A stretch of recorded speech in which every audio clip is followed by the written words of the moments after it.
Hey friends, Rick from BCW here with the FAB Breakdown. This is part 2 of our Blitz season deck techs, getting you ready for Skirmish season number 4. That's right, Skirmish season number 4 is starting on March 26th, going through April 17th. Check FABTCG.com event locator to find all of the Skirmish events near you. Get out playing them. It's a lot of fun. Win some cool prizes from Flesh and Blood. All right, last video we covered the little ninja that could, Benji, the OTK deck list. In this week's video, we're going back to the former Blitz season. We're taking a look at a former S-tier hero, and that would be Kano. That's right, we're going to take a look to see if the Melt Your Face Arcane Damage Wizard can still light him up. That's right, we're going to take a look at the Kano Light 'em Up deck here in just a moment. Let's go ahead and have a word from our sponsor, BCW Supplies. Hey friends, Rick from BCW here, and in this product spotlight, we're going to be talking about the Prime X4 Gaming Box, or PX4 Gaming Box for short.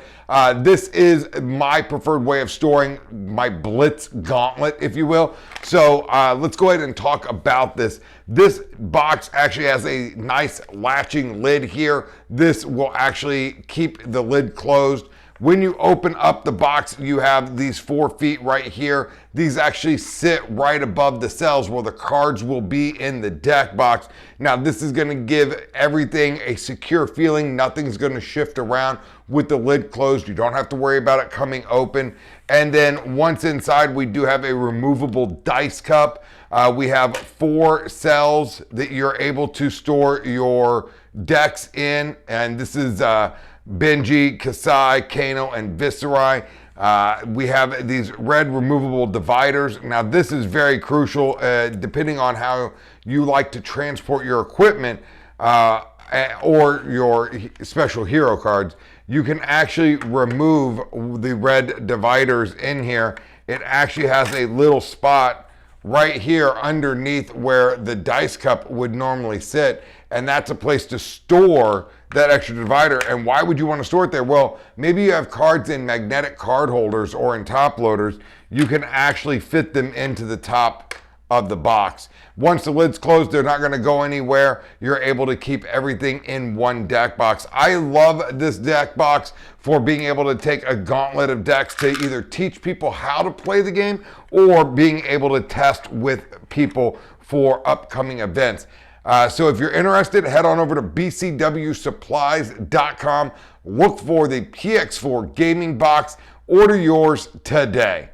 All right, friends, remember when you're checking out at bcwsupplies.com that you use discount code FAB Breakdown at checkout. That's going to save you 10% off your retail order. Save yourself a little bit of money, help support the content that I create for Flesh and Blood. Use discount code FAB Breakdown at bcwsupplies.com to save 10%. All right, well, now that we've talked about this bad boy, let's go ahead and go top down into Kano. All right, so here we go with Kano. Kano is a young wizard hero, 4 intellect, 15 health, the smallest starting health pool in Blitz at this point in time. Kano's ability is an instant, spend 3 resources, look at the top card of your deck. If it is a non-attack action card, you may banish it. If you do, you may play it this turn as though it were an instant. This is the ability that allows Kano to say, you mean our turn? So, great ability, getting to play whenever you want, but it does come at a steep cost. When it comes to weapons, there is one weapon of choice, and that is going to be the Crucible of Aetherweave. Once per turn, instant, spend 1. The next card you play this turn with an effect that deals arcane damage, instead deals that much arcane damage plus 1. Now, we're going to see this phrasing here where it says instead deal plus 1.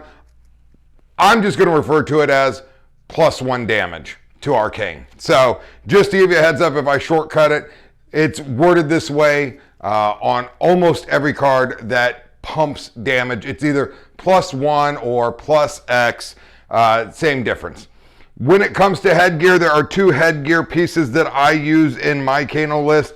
The first one is the Talismanic Lens. This is just a common.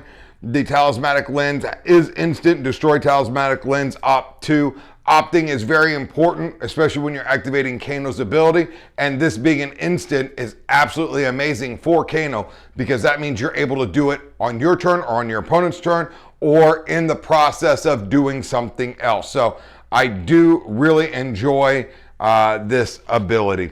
The other headpiece I'm running is the Arcanite Skull Cap. Now the Skull Cap really is here for decks where you must block. There are some decks that have on-hit effects, and because you start at 15 health, this is automatically turned on and giving you a 2 block with that first block most of the time. So it's just a good blocking piece. Normally, you're gonna wanna run the Talismanic Lens. When it comes to chess piece, I'm also running 2 different chess piece. The first one is the Robe of Rapture. The Robe of Rapture is an action destroy Robe of Rapture, and gain 3 resource, which is perfect because it's the amount that you have to spend for Kano's ability. But please note this is an action and it does not have go again. So this is going to use your action point to generate that, which you're fine with because if you're setting it up on your turn, you're able to activate Kano. That ability is an instant. And then if you banish the top card, it's a non-attack action card. It's also being able to be played as an instant. It does have Arcane Barrier 1. I'm running this in most matchups. In long grinding matchups where damage is concerning, I can also run the Fendel Spring Tunic. Now you can really replace this with any equipment that blocks, but I do like having that 1 resource at instant speed. Sometimes activating the ability is expensive and then paying the cost of some of the arcane damage attacks, or non-attack actions rather, cost 1, cost 2, and this can just help mitigate that. When it comes to gloves, there's 2 gloves I'm running in here. The main one is going to be the Metacarpus Node. The Metacarpus Node has the ability whenever you play a card that deals arcane damage, you may spend 1. If you do, you can increase that damage by 1. Note that this is not once per turn. You can do this multiple times on different cards. It can't be on the same card, but you can pump different cards, but every time you do it costs 1. And then at the end of the turn, destroy the Metacarpus Nodes, and that's on the turn that you activate it. It has Arcane Barrier 1 as well. Really, this is just this is just going to be a pump once. So the Crucible of Aether Weave can pump once per turn at instant. This can pump once per card, but once you activate this ability, it's going to be destroyed at the end of your turn. The other gloves I run are the Gambler's Gloves. This is really here just for KO and for Rhinar and Levia if Brute is going on a tear with Scab Skins, or on like KO's ability, they're going to get double damage. You can make them re-roll it because damage mitigation is important, especially in that matchup. And finally, when it comes to boots, I'm only running 1. They are very important. It is the Storm Striders. Instant 1 resource, destroy Storm Striders. You may play your next Wizard non-attack action card this turn as though it were an instant. It has Arcane Barrier 2. This is great when you're trying to go for the kill. You have a card that you want to play. It's in your arsenal. It's in your hand. It's part of whatever chain or combo. You spend 1 resource, it now becomes an instant that you can play. So again, a lot of Kano's abilities and a lot of the wizard abilities you're wanting to play at instant speed. So just keep that in mind. This is a once use destroyed type of effect. But it's a very powerful one. So that's it for the equipment that we're running with Kano. Let's go ahead and get into the wonderful non-attack action cards that do some damage. All right, so here are our non-attack wizard action cards that do arcane damage in the deck. Some of these are just going to be damage dealers, and most of them are going to have some secondary effect that's important. So first off, we're going to start over here with the Immerous Scolding. This is a blue. Typically, this is something we're looking to pitch. It blocks 3. It can deal 2 arcane damage. If it's played on your opponent's turn, it deals 4 arcane damage. It costs 2. After that, we have Snapback. Snapback costs 1. It blocks for 3. It deals 3 arcane damage to target hero. However, if you have played another wizard non-attack action card this turn, you may play it as though it were an instant, which means if this is in your hand or in your arsenal, you can play it as though it were an instant, which means you can play it on your opponent's turn. So a very nice way to get some additional damage in at a low cost of 1. We have Aether Spindle. We're playing the red and the blue on this. The red deals 4, the blue deals 2, and you get to opt X, where X is the amount of damage dealt by Aether Spindle. So this costs 2, blocks for 3. Its opting is very important in this deck because you're trying to get to a specific line of cards. This is something typically I'm going to play on my turn, my actual proper turn, and set up the either draw at the end of the turn, depending on how deep I get to go with this. So I do want to make sure that I'm getting blues in my hand in order to operate efficiently on my opponent's turn. Next, we have the other blue-red line in here. We have the Reverberate. Reverberate is going to deal 3 damage and 1 damage. It costs 1. If Reverberate deals damage, you may banish a wizard non-attack action card from your hand with a resource cost less than or equal to the amount of damage that you have dealt by Reverberate. If you do, you may play it this turn as though it were an instant. So another way to play additional cards as an instant. Again, with this deck, there's times you're going to get combo pieces or lines in your hand that you need to be able to play. And this is a way to get it out of your hand and play it.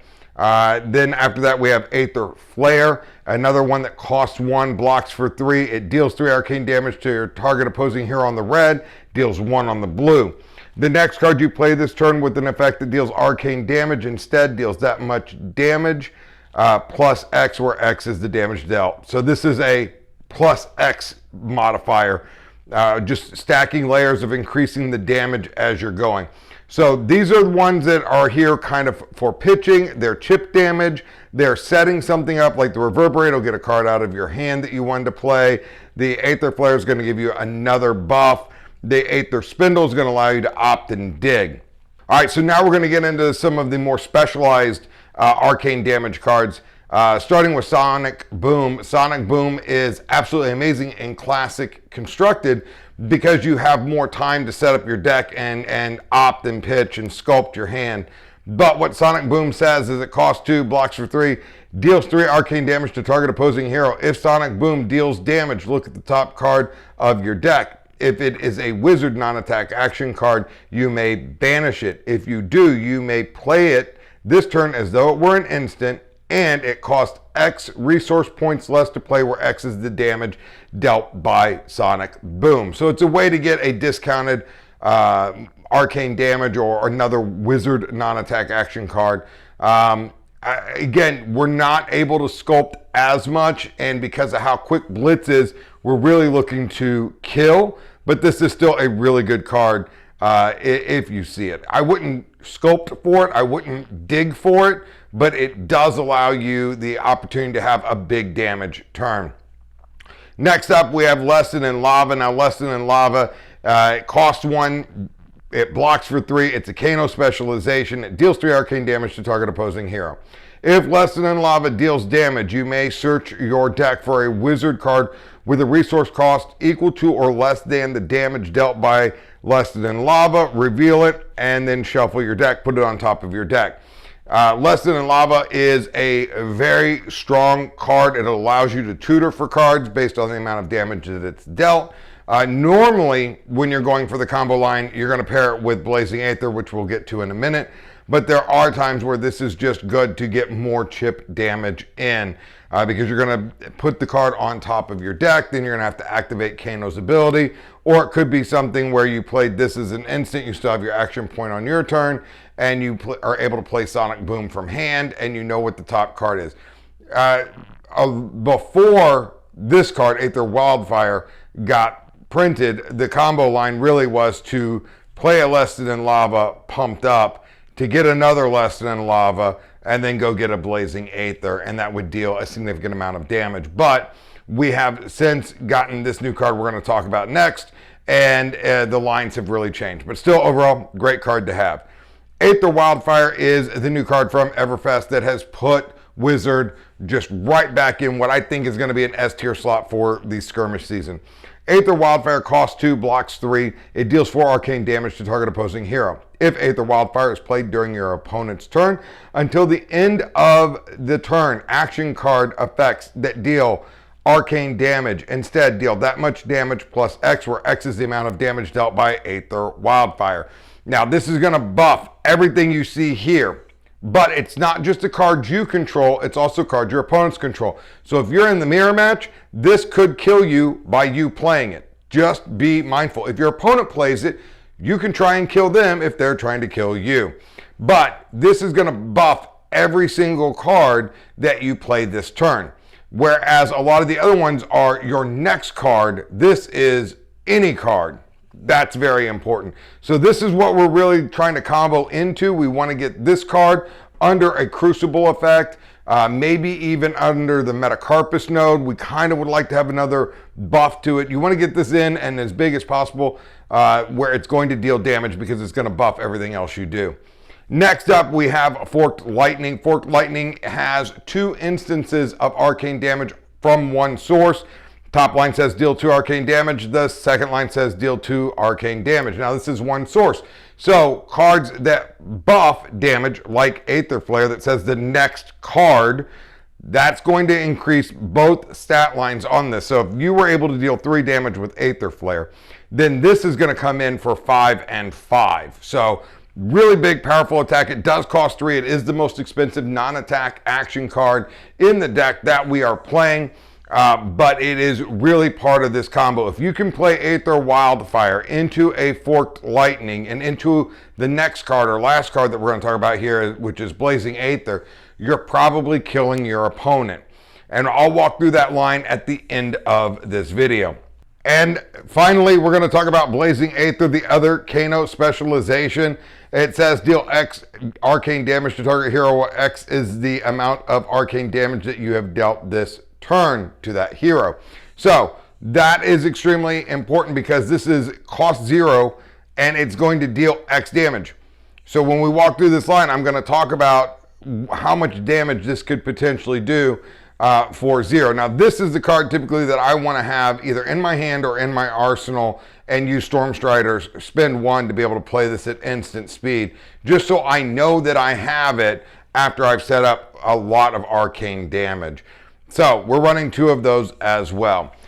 Let's go ahead and look at the other non-attack action cards in the deck that are here to support us getting to play our damaging spells. All right, so here we have our utility cards is what I would refer to them as. Starting off with Stir the Aether Winds. Stir the Aether Winds costs 2, blocks 2. You may play your next wizard non-attack action card as though it were an instant. If this has an effect that deals arcane damage instead, it deals that much arcane damage plus 3. So it costs 2. It allows you to play a card from your hand or from your arsenal as though it were an instant, and if it deals arcane damage, it deals that much damage plus 3, which is a really nice buff coming in at the cost of 2. Again, there's times where you're going to hit this off the top and you're going to have a card in your hand or in your arsenal that deals arcane damage. So you're going to be able to play this off Kano's ability. It's going to cost you 5 resources. And if it's something like an Aether Wildfire, then you're looking at being able to deal 7 without having to pump it any more than that, which would then pump additional cards that you were able to play. That's a really go wide turn, but it can be done because of some of these other cards right here. Next up, we have Gaze the Ages. Gaze the Ages is a phenomenal 0-cost wizard action. It blocks 3. It's a blue pitch. It opts 2. If you have played another wizard non-attack action card this turn, put Gaze of Ages into your hand as it resolves. So you're able to play this card. If I've played another wizard non-attack action card, I can play this card and it opts 2. Now this still needs to be given the ability to be played at an instant, so you're doing it typically off Kano's ability. But it's going to allow you to opt 2. It's going to go to your hand, and then you can pitch it for Kano's ability because it'll generate 3 resources and cycle back through the deck. We have 2 Energy Potions. Energy Potion is just a generic that's a blue pitch 0. It does not block, but it also can generate 2 resources. You hit it on the top of Kano's ability. You just put it into play. You have 2 resources for later. It's a great setup card. This format is a little fast for setup cards, but it's also a blue pitch. In a bind, it is a great card to have. We have the Eye of Ophidia. This is a Fable card, but it is a perfect card for Kano because you can pitch it to Kano's ability. And what this does is when you pitch Eye of Ophidia, you get to opt 2. Again, sculpting our deck, looking for those perfect cards. This is a phenomenal card because as you pitch it, you resolve the pitch trigger on the Eye of Ophidia, then you can activate, then Kano's ability would activate, and you can look at the top card of your deck. Clearly, you've sculpted it, hopefully, to something useful. You banish it, and you can play it. So, absolutely amazing. Then we have our draw card spells. Tome of Aetherwind costs 0. Choose 2, and you may choose the same mode more than once. The next card that you play this turn with an effect that deals arcane damage instead deals that much damage +1, or draw a card. A lot of times, you're just trying to get fuel into your hand when you're playing Tome of Aetherwind.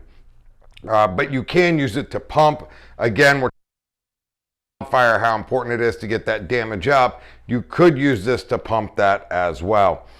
Tome of Fiendel is a draw 2, cost 1 card, and if you've played it from your arsenal, you gain 1 life for each card in your hand. Most time when I see this played from the arsenal, you're typically gaining 5 life, which is very important for Kano, because Kano likes to use their life point totals as a very valuable resource. And finally, some spicy tech that I don't see a lot of people running, but I absolutely love. This is Cindering Foresight. I run the red, I run the blue. They do the same thing except for when it comes to the last part of this ability, and this card does a lot. So it's a 0-cost wizard action card that if it's on your opponent's turn, you can play it as though it were an instant. It also buffs the damage of arcane damage spells by 1, so the next one. So the next card you play this turn with an effect that deals arcane damage instead deals that much arcane damage +1. At the cost of 0 is an absolutely amazing. I mean, we're spending 1 on the Crucible of Aetherweave in order to get that effect, and you're getting it for free here. And then finally, the red Ops 3 and the blue Ops 1, again, opting, very important. So this is a great utility card, in my opinion. It also does things like turn on Snapback. It turns on Gaze of Ages. By playing another wizard non-attack action, you get to play it as an instant. So it can set up some really powerful things, and it can also be a damage boost for cards like Forked Lightning, for Aether Wildfire, things of that nature. So there we go, there we have it. These are all the cards, the 40 cards that I run in my Kano list. Let's go talk about one of the lines that I like to sculpt for, or what I refer to as the combo line. All right, so here we have just this 3-card combo line. I'm walking through it. Aether Wildfire cost 2 if you hit this off the top. Let's say we're doing this on our opponent's turn. Obviously with Aether Wildfire, that's when you'd want to do this. So I've pitched a blue, I've activated, I pay 2, I come in with an Aether Wildfire. Let's pump this by just 1. So I've spent a total of 6 resources. That's 2 blue pitch. And I'm able to come in for the 5 arcane damage. Then I pitch another blue and pitch another blue. Now this is you're like, that's 4 blues you pitched. I know, but there are a lot of ways to draw cards in this deck, and there's a lot of times where you can draw extra cards. So we have this coming in now.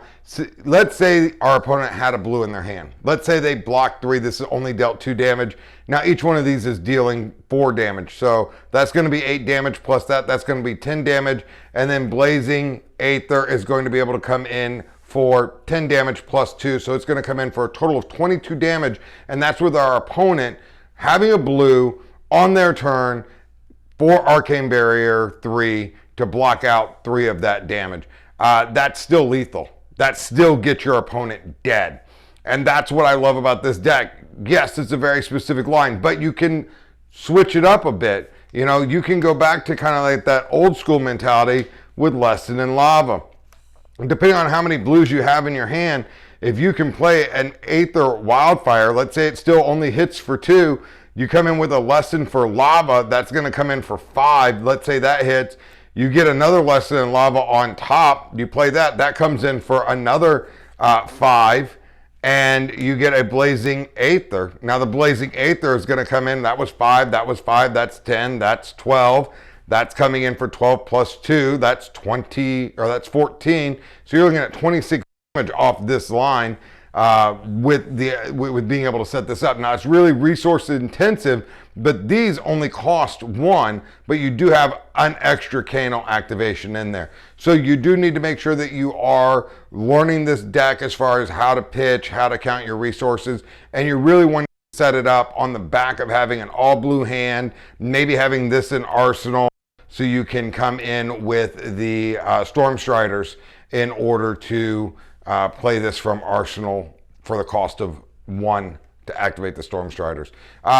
But yes, Kano can do a lot of damage, and it doesn't have to always be this big. Sometimes all you have to do is chip away and then come in with an Aether Wildfire and a Forked Lightning. A lot of times people will overcommit their game plan into Kano, which means they don't respect Kano, or they only have a red in their hand. And if you can come in with this for 5, that, let's say they had 1 red in their hand and they threw it to their Arcane Barrier, that still hit for 4. Now this is coming in for 6, 6, and 4. You're looking at doing 16 points of damage. If you've chipped them at all throughout the game, if you've hit them with something like an Aether Flare, or better yet, you've hit them with an Emra Scolding on their turn that came in for 4 the turn before, and they didn't do anything about it, they just took 4, that's lethal. There's a lot of ways, and I'm sorry I'm rambling, but there are a lot of ways that Kano can just chip and then just set up something like this. This card, absolutely amazing. Well, that's going to do it for this Kano deck tech. I hope you tune into the other deck techs. We do have Viserai coming up next, and I hope you guys are enjoying this content. Make sure to like, subscribe, follow, share, and get out there and play some games. I highly recommend, if you're looking at playing Kano, pick it up, sleeve it up, and play a bunch of games to get used to it. So that's my advice. Until next time, this has been Rick with BCW, telling you to get out there, have some fun, play some Flesh and Blood in the flesh, but most importantly, remember, be kind.